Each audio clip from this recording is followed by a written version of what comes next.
Hello అండి, నమస్తే, శ్రీమాత్రే నమః. వెల్కమ్ బ్యాక్ టు మినీలాగ్ మీ రాజేశ్వరి కృష్ణ 1910. చాలా చాలా థ్యాంక్స్ అండి. ప్రతి ఒక్కరూ నా వీడియోని అయితే చక్కగా వాక్ చేస్తున్నారు, ముందుకు నడిపిస్తున్నారు. పేరు పేరున ప్రతి ఒక్కరికి హార్ట్ఫుల్గా థ్యాంక్స్ చెప్పుకుంటున్నాను. అంతేకాకుండా స్కిప్ చేయకుండా ఈ వీడియోని చూడండి. ఈ రోజు వీడియో అంటే చాలా బాగుంటుంది. ఉదయం నుండి సాయంత్రం వరకు, మార్నింగ్ టు ఈవినింగ్ వరకు ఏంటి అన్నది నేను వీడియో రూపంలో మీకు చూపిస్తున్నాను. స్కిప్ కాకుండా చూడండి. ఈ రోజు అయితే చక్కగా ఎర్లీ మార్నింగే నేను దీపం అది పెట్టేసుకున్నాను. అది మీకు వచ్చేసి పాప వచ్చిందని చెప్పాను కదా, పాప అయితే ఒక 10 days సెలవులు ఇచ్చారు. చక్కగా అంటే వచ్చింది, కానీ పేరుకైతే వచ్చిందనే చెప్పాలి. ఇంకా అలా చదువుతూనే ఉంటుంది పాపం, అస్సలు రెస్ట్ ఉండట్లేదు. అంటే సెలవులు అయిపోయిన వెంటనే మళ్ళీ ఎగ్జామ్స్ ఉన్నాయి, అందుకని చెప్పేసి పాప చదువుకుంటుంది. ఈ రోజు అయితే చక్కగా దీపం అది పెట్టుకున్నాను. ఈశాన్యములు అయితే నేను ఇలా పీట రూపంలో పెట్టుకుంటానండి. తర్వాత వచ్చి మా పూజా మందిరం అయితే ప్రతిరోజు ఇలా కలకల్లాడుతూనే ఉంటుంది. చక్కగా నేను ఈ రోజు అయితే మీకు పూజ చూపించడం అన్న చూపించట్లేదు, ఓన్లీ ఫొటోస్ మాత్రమే చూపిస్తున్నాను. ఈ రోజు మా టిఫిన్ ఏంటన్నది మీరు చూడండి. ఈ రోజు అయితే నేను చక్కగా నైటే పెసరపప్పు అది నానబెట్టేసుకున్నాను. పెసలు ఉంటాయి కదా, నానబెట్టుకుని చక్కగా ఉదయాన్నే రుబ్బురోల్లో రుబ్బుకున్నాను అనమాట. నాకు మా వారికి ఏంటంటే మిక్సీలో వేసింది కొంచెం ఏదైనా సరే కొంచెం గట్టితనం అనిపిస్తుంది, టేస్ట్ అనిపించదు. అందుకని చెప్పేసి రుబ్బురోల్లో రుబ్బుతే ఇష్టపడతారని నేనైతే చక్కగా ఈ రోజు రుబ్బురోల్లోనే రుబ్బాలండి. ఎంతసేపు అండి, చక్కగా నలిగిపోతుంది. పెసరపప్పు చాలా తొందరగా నలిగిపోతుంది. ఇట్లా వచ్చేసి ఒక్కొక్కరికి ఒక 2 days చప్పున వేసాను అంతే. ఎందుకంటే పెసరట్టు అయితే చాలా టేస్టీగానే ఉంటుంది, కానీ మనం ఎక్కువగా తినలేము. అందుకని చెప్పేసి నేను ఎగ్ కూడా వేసాను. కోడిగుడ్డు చితక్కొట్టి చక్కగా ఉల్లిపాయలు, అల్లం, పచ్చిమిర్చి, జీలకర్ర అట్లా వేసాను. మా అమ్మ అయితే ఒక్కటి తిన్నదండి, అస్సలు తినదు పెసరట్టు అయితే. ఇంకా ఎగ్ వేయడం వల్ల తిన్నదనమాట. అట్లా వచ్చేసి మా వారు 2, నేను ఒక చిన్నవి 2 వేసుకుని అట్లా ఈ రోజు టిఫిన్ అయితే ఇలా అయిపోయింది అనమాట. ఈత పళ్ళు ఉంటాయి కదండి, అవి చాలా మంచిది అనమాట. అందులో ఫైబర్ ఉంటుంది, పీచు ఉంటుంది. సో తప్పకుండా ప్రతి ఫ్రూట్ అనేది మా వారు తినడం అనేది ఉండదు, కానీ మాకైతే మాత్రం తప్పకుండా తీసుకొస్తారండి. ఇట్లా వచ్చి ఈత పళ్ళు అవి తీసుకొచ్చారు. పాప ఏంటంటే వచ్చిందంటే ఇవి తినాలి అవి తినాలి అని అన్ని చెప్తూ ఉంటది అనమాట. మా అమ్మాయి ఇవి తినండి అమ్మ, మంచిది, ఫ్రూట్స్ ఎక్కువ తినండి, ఇలా పీచున్న పదార్థాలు ఏమి తినండి అని చెప్పేసి అన్ని చెప్తూ ఉంటది అనమాట. అందుకని చెప్పేసి ఇంక వాళ్ళు ఎలాగో పాప ఉంది కదా అని, ఆ పిల్లలు లేకపోయినా నాకు మాత్రం, ఆయన తినకపోయినా మా వారు మాత్రం నాకు తీసుకొస్తారు. నేనైతే తప్పకుండా ఇలాంటివన్నీ తింటాను. చక్కగా వచ్చి ఈత పళ్ళు అవి వాటర్లో నేను ఒకసారి వాష్ చేసేసి అట్లా పెడితే అలా టీవీ చూస్తూ తిన్నాం అనమాట. తర్వాత ఏంటంటే మామిడి పళ్ళు కూడా తీసుకొచ్చారండి మా వారు వచ్చి. అంటే పాపకి కట్ చేసి కోసి పెడితే తింటది చక్కగా. అంటే మా వారు మామిడి పళ్ళు కూడా తినరు, ఏంటో తెలియదు, కానీ ఫ్రూట్ ఏది కూడా అంత ఇష్టంగా తినరు, కానీ మా కోసం అయితే మాత్రం తప్పకుండా తీసుకొస్తారు.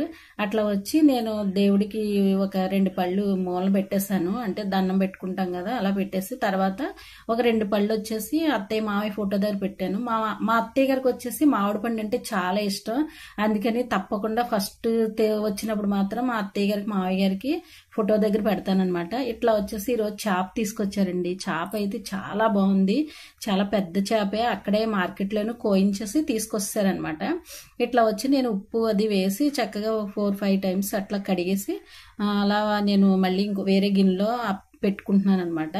ఇప్పుడు ఏంటంటే దీనికి నేను ఉప్పు వేసేసి చక్కగా పసుపు, కారము అన్ని వేసేసి కాసేపు మ్యాగ్నేట్ చేస్తానమాట. ఒక అరగంట సేపు అట్లా పెట్టడం వల్ల ఏమవుతుందంటే చేపలో పట్టి చేప మొక్క వచ్చి చాలా టేస్టీగా ఉంటుంది అనమాట. అట్లా వచ్చి నేను ఒక అరగంట సేపు అవన్నీ మ్యాగ్నేట్ చేసుకున్న తర్వాత ఉల్లిపాయలు ఇవి ఉంటాయి కదా, ఇవన్నీ చక్కగా మిక్సీలో వేసుకుని అవన్నీ చేసేటప్పటికి ఇవి చక్కగా అన్ని పట్టేసి చాలా బాగుంటుందండి. ముక్క అయితే చాలా టేస్టీగా తినాలనిపిస్తుంది. ఇట్లా వచ్చేసి ఇదంతా మ్యాగ్నేట్ చేసేసాను. నేను మసాలా పౌడర్ కూడా వేస్తాను. తర్వాత ఏంటంటే ఉల్లిపాయలో మనం మిక్సీలో వేసుకుంటాం కదా, అప్పుడు వచ్చేసి నేను అల్లము వెల్లుల్లి జీలకర్ర కూడా వేసుకుంటాను అనమాట. అట్లా వచ్చి చింతపండు అయితే కొంచెం ముందుగానే నానబెట్టేసుకుంటే మంచిది కదండి, అందుకని చెప్పేసి అట్లా వాటర్లో నానబెట్టేసి పక్కన పెట్టేసుకున్నాను. ఈ రోజు ఏంటంటే మా వారు చేప అది ఇచ్చేసి మాకు వెళ్ళిపోయారు అనమాట. తర్వాత వచ్చేసి నేను ఆయనకి వంటది చేసిన తర్వాత నేను బాక్స్ పంపిస్తాను అనమాట. ఒక్కొక్కసారి ఏంటంటే లేట్ అవుతుంది కదా, ఇలా పిల్లలది వచ్చినప్పుడు అది వంటది లేట్ అవుతుంది కదా అని చెప్పేసి మాకు ఇచ్చేసి వెళ్ళిపోతారు. వీలైతే మధ్యాహ్నం వచ్చి లంచ్ చేసి వెళ్ళిపోతారు, లేకపోతే నేను పంపిస్తానన్నమాట. ఇట్లా వచ్చి ఉల్లిపాయలు అవి మిక్సీలో వేసేసాను. ఇంకా కొద్దిగా వచ్చేసి మసాలా అది కొంచెం నేను అంటే నీచు అనేటప్పటికి కొంచెం అన్ని వేసుకుంటేనే బాగుంటుంది కదా. వితౌట్ మనం మామూలుగా వెజిటేరియన్ అయితే కనుక నేను మామూలు కూరల్లో అయితే పెద్దగా నేను మసాలా వేయనండి, వెల్లుల్లిని జీలకర్ర మాత్రమే వేస్తాను. కానీ ఇట్లా చేప అదే మన నీచు కూరల్లో అయితే కొద్దిగా వేసుకోవడమే మంచిది, టేస్టీగా ఉంటుంది. ప్లస్ ఏంటంటే నీచు స్మెల్ అనేది మనకి రాదు కదా అని చెప్పేసి ఇవన్నీ వేస్తానన్నమాట. ఇట్లా వచ్చేసి మిక్సీలో ఉల్లిపాయ అది వేయించి మిక్సీలో పట్టించేస్తున్నాను.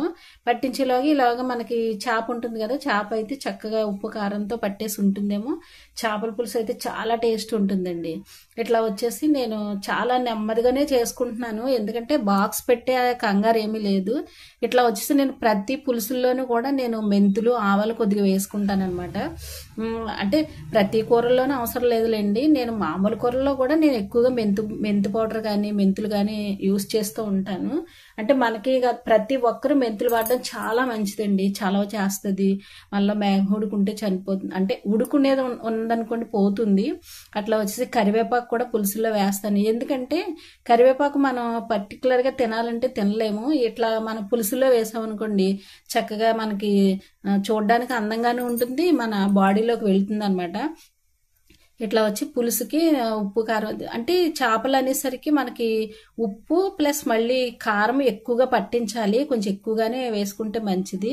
అంతేకాదండి పులుసు కూడా మనకి చింతపండు కూడా కొంచెం ఎక్కువగానే వేసుకోవాలి, మరీ చప్పగా ఉంటే ఎందుకో నాకు నచ్చదు. అందుకని చెప్పేసి చేపల కూర అనేసరికి నేను ఉప్పు కారము చింతపండు అన్ని కొంచెం ఎక్కువగానే వేస్తాను. మా పిల్లలకైతే కనుక చాలా ఇష్టం అనమాట. మమ్మీ అయితే చక్కగా నాన్న అనేసరికి బాగా వండుతుంది, అమ్మ బాగా వండుతుంది డాడీ అని చెప్పేసి ఆ డాడీతో చెప్పి అనుకుంటూ ఉంటారు వాళ్ళు. పొగిడేకు మీ అమ్మని పొగిడేకు అని మావారు అంటూ ఉంటారు. ఇట్లా మేము సరదాగా చక్కగా ఉంటాం అనమాట. ఆ పిల్లలు వస్తే చాలా హ్యాపీగా ఉంటామండి, అంతే కదండి. పిల్లలు వస్తే మనకి ఎంత మనసు అంతా రిలాక్స్గా ఉంటుంది, ఎంతో బలం అనిపిస్తుంది. మన పిల్లలు మన భర్త మన పక్కన ఉన్నారంటే చాలా బలం అనిపిస్తుంది అనమాట. ఇట్లా వచ్చి చేపల్లోకి పులుసు వేసేస్తున్నాను అనమాట. చూడండి ఎంత కలర్ఫుల్గా ఉంది. చేప పులుసులు మనకి ఉడుకుతుంటే చాలా టేస్టీగా మనకి స్మెల్ అనేది చాలా బాగా వస్తుంది అనమాట. మా అమ్మాయి టీవీ గదిలో ఉండి మమ్మీ పులుసు మంచి స్మెల్ వచ్చేస్తుంది అంటుంది అనమాట. అంటే చేపల కూర అనేసరికి మా అమ్మాయికి కాదండి మాకు కూడా చాలా ఇష్టం అనమాట. చేప తప్పకుండా తినాలి, ప్రతి ఒక్కళ్ళు తినాలన్నమాట. ఇట్లా వచ్చేసి ఇంకొక చేప తెచ్చారు, దాంట్లో శన బాగా ఎక్కువగా ఉంది.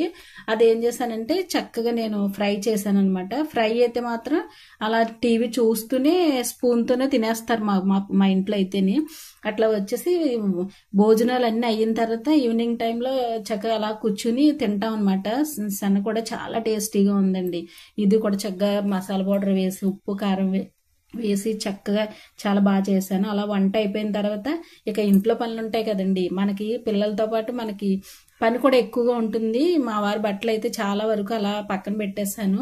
అవన్నీ ఒకేసారి ఆయన బట్టలు అయితే ఒకేసారి వాష్ చేస్తాను, ఎందుకంటే ఆయన బట్టలు అయితే అస్సలు మాసిపోవడం అన్నది ఉండదు. ఒక 2 days వేసుకున్నా సరే అస్సలు మాసిపోవు. అందుకని చెప్పేసి నేను స్పెషల్గా ఆయన బట్టలు పెట్టుకుని చక్కగా ఇలాగా చాలా బట్టలు అంటే చాలా బట్టలు అనమాట. ఒక 15-20 షర్ట్లు అలా పెట్టుకున్నాను. ఒక రోజు ప్యాంట్లు, ఒక రోజు షర్ట్స్ అట్లా పెట్టుకుంటాను అనమాట. అలా వచ్చేసి అవన్నీ చక్కగా కంఫర్ట్ అది పెట్టేసుకుని పైకి తీసుకెళ్తాను అనమాట. టెర్రస్ పైకి తీసుకెళ్ళి ఆరబెట్టేద్దామని చెప్పేసి అవన్నీ బకెట్లో వేసాను. ఎట్లానూ వంట అయిపోయింది, టిఫిన్లు అయిపోయి చక్కగా అన్ని పనులు అయిపోయాయి. ఫైనల్ వచ్చేసి బట్టల దగ్గరకు వచ్చేసిన తర్వాత చక్కగా సేపు కూర్చొని అలా టీవీ చూస్తే రిలాక్స్ అవ్వచ్చు అన్న ఉద్దేశంతో నేనైతే ఇలా బట్టలు అవి అయిపోయినాయి అండి. చాలా వరకు బట్టలు కూడా అయిపోయాయి. ఇలా వచ్చేసి తర్వాత ఇప్పుడు ఈ బట్టలు వచ్చేసి పైకి తీసుకెళ్ళి ఆరబెట్టేస్తే చక్కగా పని అయిపోతుంది. మనకేంటంటే అన్ని పనుల కంటే బట్టలు చాలా పెద్ద పని అనిపిస్తుందండి, ఎందుకంటే అవి ఆరడానికి అయితే చాలా ప్రాబ్లం అయిపోతుంది. ఇంకా వచ్చి వాషింగ్ మిషన్ వలన కొంచెం సగం వరకు ఆరిపోతాయి కాబట్టి కొద్దిగా పర్వాలేదనిపిస్తుంది. ఇవన్నీ పైకి తీసుకెళ్ళి ఆరబెట్టేస్తే తర్వాత నెమ్మదిగా అవి ఆరిన తర్వాత తెచ్చుకోవచ్చు. తర్వాత ఏంటంటే కాసేపు పొద్దున్న నుంచి అలా చేస్తూనే ఉండడం వల్ల కొంచెం బ్యాక్ పెయిన్ అనేది వస్తుంది. కొంచెం రిలాక్స్ అయ్యి చక్కగా వచ్చేసి ఇవన్నీ ఆరబెట్టేస్తాను అనమాట. అంటే పైన వచ్చేసి నేను టెర్రస్ పైన ఒక 4 తాళ్ళు వరకు కట్టుకున్నాను. అట్లా వచ్చేసి వర్షం వచ్చినా ఏంటంటే తీసే అవసరం ఉండదు. చక్కగా మనం ఎప్పుడు కావాలితే అప్పుడు తీసుకోవచ్చు అనమాట. అలా తీసేసుకుని పక్కనే రూమ్ ఉంటుంది. ఆ రూమ్లో అయితే చక్కగా మడత పెట్టేసుకోవచ్చు. అందుకని చెప్పేసి నేను ఇంకా బాగా పైకి అయితే వెళ్ళట్లేదు. ఓన్లీ టెర్రస్ దగ్గరే ఎక్కువగా బట్టలు ఆరబెట్టుకుంటారనమాట. ఇలా వచ్చి మళ్ళీ మా వారు వచ్చిన తర్వాత మళ్ళీ ముంజలు అవి తీసుకొచ్చారు. ఇట్లా వచ్చి పాపకి చక్కగా ఒలిచి పెడుతున్నాను అనమాట. మా వారైతే పెద్దగా ఇంట్రెస్ట్ చూపరు, కానీ నేనైతే కదా ఒలిచి ఇది ఇస్తాను తినండి అని చెప్పేసి పాపకి మా వారికి చక్కగా ఒలిచి పెడతామని చెప్పేసి అన్నీ నేను ప్లేట్లో సర్ది టీవీ దగ్గరికి వెళ్తే టీవీ చూస్తూ ఇలాంటి పనులు అవి చేసుకోవడానికి బాగుంటుంది కదా అనేసి చక్కగా టీవీ దగ్గర తీసుకెళ్తాను అనమాట. ముంజలు అయితే తప్పకుండా ఈ సమ్మర్లో వచ్చి ప్రతి ఒక్కరూ తినాలి. మేమైతే చాలా ఎక్కువగానే తిన్నాము, ఎందుకంటే వాటర్ కంటెంట్ ఎక్కువగా ఉంటుంది. తప్పకుండా ప్రతి ఒక్కళ్ళు తినాలి. ఇప్పుడు ఏంటంటే వర్షం వల్ల అయితే కొంచెం రావట్లేదు, కానీ ఆ మధ్య అయితే చాలా ఎక్కువగా తిన్నాము. సో ఈరోజు వీడియో అయితే కనుక మీ అందరికీ నచ్చిందని అనుకుంటాను. ప్రతి ఒక్కరు చూడండి, నా వీడియోని ముందుకు తీసుకెళ్ళండి. ప్లీజ్ లైక్ చేయండి, సబ్స్క్రైబ్ చేయండి. Okay friends, bye bye, take care, see you friends.